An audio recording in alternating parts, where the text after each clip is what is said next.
Salut ma famille, c'est Cromidata, j'espère que vous allez bien. Alors honnêtement, je l'avais dit dans ma dernière vidéo, quand j'ai vu les trois nominés pour ce Ballon d'Or africain, je me suis dit ça promet. Je me suis dit, cette cérémonie, ça va être une vraie mascarade. Je m'attendais au pire, mais je vous dis la vérité, je m'attendais pas à ce point-là. C'est un scandale. Encore une fois, ce qu'on a vu, c'est totalement honteux. Les personnes qui ont voté, qui ont décerné ces trophées, je vous le dis, ne connaissent rien au football. C'est des personnes qui sont totalement incompétentes et qui doivent s'éloigner de ce sport le plus rapidement possible. Parce que sinon, ça va être dramatique. Si c'est ces personnes-là qui sont censées diriger le football africain, qui sont censées faire progresser le football sur ce continent-là, on n'est pas sorti de l'auberge, je vous le dis. Ça va être vraiment un vrai problème. Et à la limite, je vais même pas vous parler du Ballon d'Or africain d'Osimhen. C'est même pas ce qui choque le plus. Ça encore, en soi, c'est totalement mérité. Quand tu vois le podium, le trio qu'il y avait, pour moi, c'est tout à fait logique que c'est Osimhen qui le gagne. Même si c'est vrai qu'on peut se poser la question de pourquoi ils ont mis ce podium-là. Pourquoi ils ont mis un podium, justement, où Osimhen était largement favori, alors que tu pourrais mettre un podium avec Mahrez, avec Bono par exemple, et là t'aurais vraiment une vraie concurrence. Là t'aurais eu un suspense jusqu'à la fin. Mais bon, au final il a gagné son Ballon d'Or africain. C'est loin d'être un vol, et c'est loin d'être le plus gros vol qu'on a vu sur cette soirée-là, je vous le dis. Parce qu'en termes de vol, en termes de scandale, en termes de choses vraiment indescriptibles, il y en a eu énormément. Au bout d'un moment, je vais commencer déjà par le fait que Bono soit élu meilleur gardien de l'année. Ce qui est tout à fait logique. Je vous dis la vérité, quand il a été élu meilleur gardien africain de l'année, j'ai pas exulté, j'ai pas été plus content que ça, j'ai dit bah ouais, logique, normal. Par contre, tu vois que le mec il a été élu meilleur gardien de l'année, et après quand c'est pour mettre le 11 type, là tu vois il est plus là. Tout d'un coup Bono il a disparu, c'est quoi ce délire? C'est quoi ça? Mais c'est n'importe quoi. C'est totalement incohérent. Parce que déjà à la base Bono, le but c'était déjà qu'il ait le Ballon d'Or africain. Pour moi, ça aurait été déjà légitime. Ou au moins, qu'il soit sur le podium. Mais là le fait qu'il soit dans le 11 type, c'est dans la logique des choses, on demande absolument rien de plus. Ça aurait été normal en fait. Surtout quand il gagne le meilleur gardien de l'année, ou en tout cas le meilleur gardien africain. Et presque même justement le meilleur gardien de l'année pour le coup, parce qu'il faut pas oublier que Bono a été le gardien qui a été classé le plus haut au Ballon d'Or normal. Pas juste au Ballon d'Or africain, ça c'est une première chose. Même sur le trophée Yashin du meilleur gardien de l'année en général, toute compétition confondue, toute nation confondue, tout continent confondu, Bono a fini 3ème. Et derrière deux Sud-Américains. Il n'y avait pas de gardien africain devant lui. Mais non, le problème c'est que sur notre continent, il y a des gens qui connaissent pas le football, les gars. Les gens qui votent ne connaissent rien au football, c'est ça le problème. Ou alors même, j'ai envie de vous dire, il y a deux possibilités. Soit ils connaissent pas le football, ou soit, et là, franchement, on va même rentrer dans une certaine forme de paranoïa peut-être. Mais je me demande si ces personnes-là qui ont voté, elles ont pas un problème justement avec le Maghreb. Et là, je vous le dis, les gars, j'ai pas envie de rentrer dans ce genre de choses. Mais je vous dis, ça je vais en parler. Et je vous prépare une vidéo qui va arriver là demain là-dessus, où je vais en parler en détail. Et demain, si vous êtes d'accord ou pas avec ça, vous pourrez débattre là-dessus. On sera en live à partir de 21h pendant le match de Ligue des Champions de ce mardi. Parce que je vous dis, il y a des choses qui sont pas nettes. Et d'ailleurs, par rapport à ça, moi quand je vois Regragui par exemple, quand ils montent sur le podium, mais je vous dis la vérité, mais Regragui, il a été super gentil. Quand je vois Regragui, il se présente sur le podium, il fait son petit discours, il remercie son staff, sa famille, ses joueurs, etc. Et qu'à la fin, il a encore une fois un mot pour l'Afrique, pour le continent africain, pour le football africain, et à juste titre, et il fait très bien d'ailleurs, comme il a fait pendant toute la Coupe du Monde. Alors que justement, il donne à l'Afrique, mais qu'en retour, il reçoit rien en retour en fait. Et en retour, son équipe elle se fait pas respecter, et même ses joueurs ils sont pas respectés pour le coup. C'est pour ça que je vous dis, il a été très gentil. Parce que moi je vous dis la vérité, à sa place, en sachant que Bono était pas dans les trois nominés pour ce Ballon d'Or, en sachant, on va y revenir plus tard, mais que Abdé n'a pas gagné le trophée de meilleur jeune. Mais je vous dis la vérité, à la place de Regragui, j'aurais pris ce trophée de meilleur entraîneur et je leur ai dit à tous, allez vous faire foutre, je prends ce trophée et je vous crache dessus, vous ne respectez pas, je vous respecte pas non plus. Mais bon, au final on se rend compte qu'il a été hyper respectueux, hyper professionnel, et heureusement, il a très bien fait d'ailleurs. Mais je vous dis, personnellement, moi ça me pose problème, je vous dis vraiment, ça me fait mal au cœur de voir justement que le Maroc représente l'Afrique, que le Maroc fait avancer le football africain sur cette année 2022-2023, cette saison 2022-2023 en tout cas, et que derrière quand tu reviens en Afrique, t'as plus l'impression que ça a dérangé qu'autre chose, parce que c'est une vérité au bout d'un moment. Moi je pensais justement, quand le Maroc avait atteint cette demi-finale de Coupe du Monde, quand le Maroc avait fait avancer le football africain d'un cran, comme a pu le faire le Sénégal par le passé, comme a pu le faire le Ghana, etc., ou le Cameroun, ben, je me suis dit, mais non, quand c'est autour du Maroc, ben, le Maroc pourrait être récompensé. Et c'est pour ça que j'attendais justement cette cérémonie avec impatience. Moi je pensais que là, pour cette cérémonie, que les Marocains ils allaient collectionner les trophées en fait. Meilleur gardien, meilleur joueur, meilleur ci, meilleur ça, meilleur jeune bien sûr, mais non ça n'a pas été le cas, ça n'a pas été le cas du tout. Pareil, je me rappelle pour la cérémonie du Ballon d'Or général, le Ballon d'Or classique on va dire, quand Bono n'a pas été récompensé en ayant le trophée de meilleur gardien sur ce Ballon d'Or là, ben je me dis c'est pas grave, au moins en Afrique il sera reconnu par les siens, en Afrique au moins il sera respecté par son continent, en Afrique on le reconnaîtra à sa juste valeur, alors que pas du tout, même en Afrique il s'est pas fait respecter. Même le minimum d'être juste dans l'équipe type, il l'a pas été. Et je vous parle de Bono, on peut parler aussi d'Abdé les gars.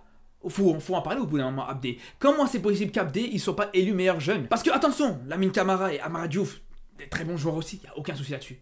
Et vous allez me dire peut-être qu'ils sont un peu plus jeunes qu'Abdé, peut-être qu'ils ont une meilleure marge de progression aussi, c'est possible, c'est vrai. Mais alors à ce moment-là, tu fais un truc par tranche d'âge en fait. Si pour toi tu trouves que Abdé est trop vieux, donc ce qu'il a fait ça a moins de valeur, ça sert absolument à rien de décerner un trophée de meilleur jeune pour prendre tous les jeunes en dessous de 23 ans. Fais une catégorie des moins de 23, moins de 19, moins de 20, je sais pas. Mais là, à quoi ça sert? Parce que ce que fait Abdé sur cette saison, il n'y a aucun autre qui le fait. Encore une fois, on peut parler de l'argument de la demi-finale de la Coupe du Monde, ça c'est une chose. Mais bon, allez, pourquoi pas. J'ai l'impression que cette demi-finale, elle vous dérange plus qu'autre chose. Donc allez, on va même pas en parler de cette demi-finale. On va parler des statistiques. Abdé sur cette saison, c'est tout simplement 6 buts avec Osasuna. C'est pas suffisant. Abdé, il va en finale de Coupe du Roi contre le Real Madrid. En finale de Coupe d'Espagne. C'est pas suffisant. Abdé te gagne la CAN U23 et tout ça en finissant meilleur buteur de la compétition. Parce que, ok, allez, on va dire, la Coupe du Roi, c'est pas une compétition africaine. La Coupe du Monde, même si c'est des équipes nationales africaines qui participent, c'est pas une compétition africaine non plus. Mais là, même une compétition africaine, même la plus prestigieuse des compétitions africaines chez les jeunes, on va dire, qui est la CAN U23, c'est une CAN quand même qui te qualifie aux Jeux Olympiques, c'est pas n'importe quoi. Ben là, le mec la gagne, il finit meilleur buteur de la compétition, et il se fait pas récompenser en ayant ce trophée-là. Alors que, franchement, les gars, et je pense qu'on a tous eu ce même ressenti, quand tu vois Abdé, il était présent, il a fait le déplacement, il était avec sa maman, il a ramené sa maman, parce qu'il pensait qu'il allait gagner ce trophée. Et ça, je pense comme tout le monde était persuadé que ça allait être Abdé qui allait l'avoir, parce que je pense que pour moi, il n'y avait pas débat.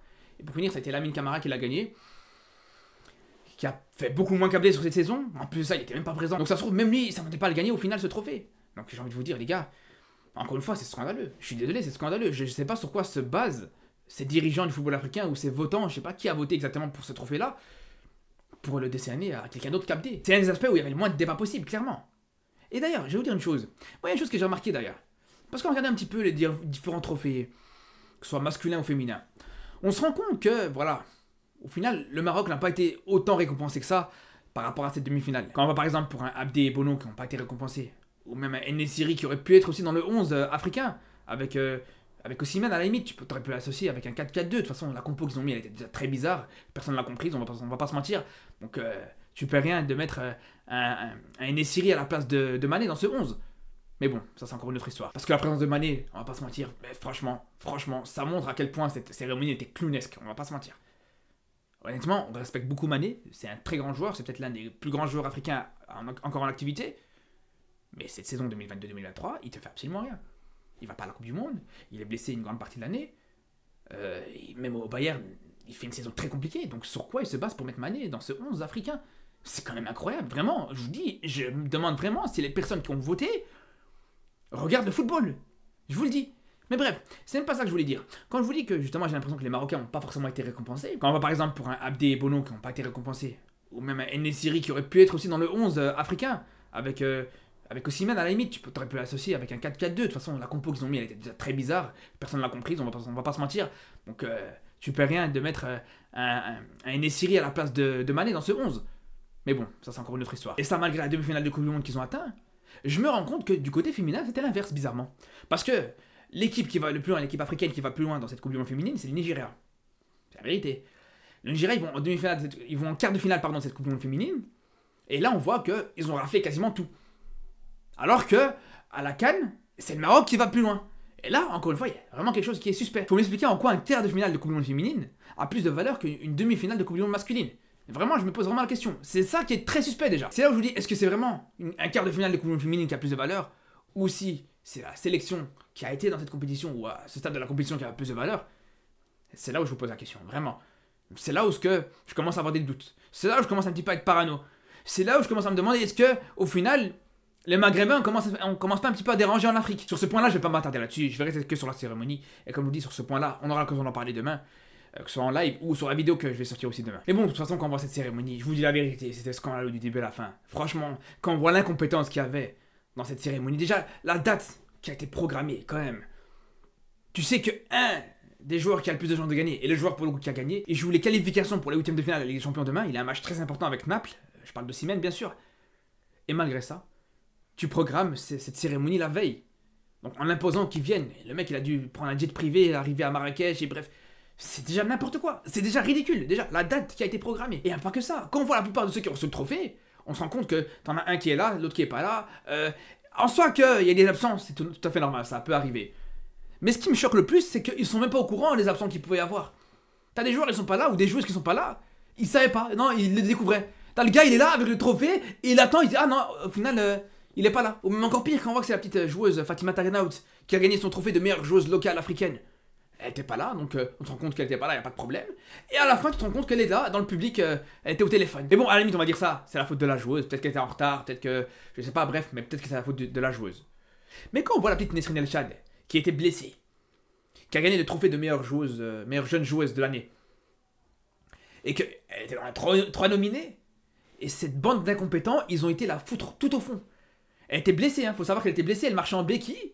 Ils l'ont mis tout au fond du truc. Quand elle a gagné son trophée, la pauvre, elle a dû marcher tous les escaliers. Elle a dû faire tous les escaliers comme ça en béquille. Oh là, qu'il y avait un malaise. C'était gênant pour tout le monde. Et le pire, c'est quand elle arrive sur la scène et qu'ils lui donnent le trophée, c'est pas qu'ils vont l'aider. Elle devait marcher avec le trophée dans une main et ses béquilles dans l'autre main.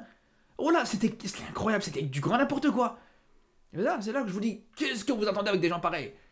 Avec une incompétence pareille. Voilà les gars, c'est bon, au bout d'un moment, il n'y a rien à dire. Bon, je vous le dis par rapport à ce que je disais au début de la vidéo, c'est clair et net. Je m'attendais à une vraie mascarade, je m'attendais à ce que ce soit un scandale total, mais franchement, je m'attendais pas à ce point-là. Vraiment, je m'attendais pas à ce que toutes les 5 minutes, tu vois un truc qui te sort de la tête.